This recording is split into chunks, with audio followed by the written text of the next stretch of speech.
We're on Tesla with another quick tip, and this one is a quick one. Just a quick tip in terms of when you first get your car, a lot of people ask, how do you set your home and work addresses?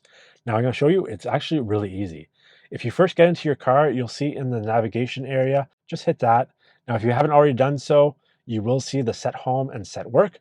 Just tap on that and you'll be able to set your home address. If you want to change any of those addresses, just long press on one of them and then you'll be able to change the address. A cool feature in an upcoming update, if it's not already out by the time you're watching this, is that your work and home addresses, as well as your history, will be tied to your driver profile. So if you have someone else driving your car, your work addresses can be different. So that's a good handy feature to have. All right, thanks for watching.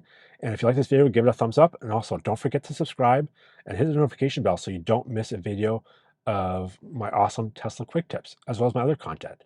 All right, thanks again for watching, and we'll see you next week.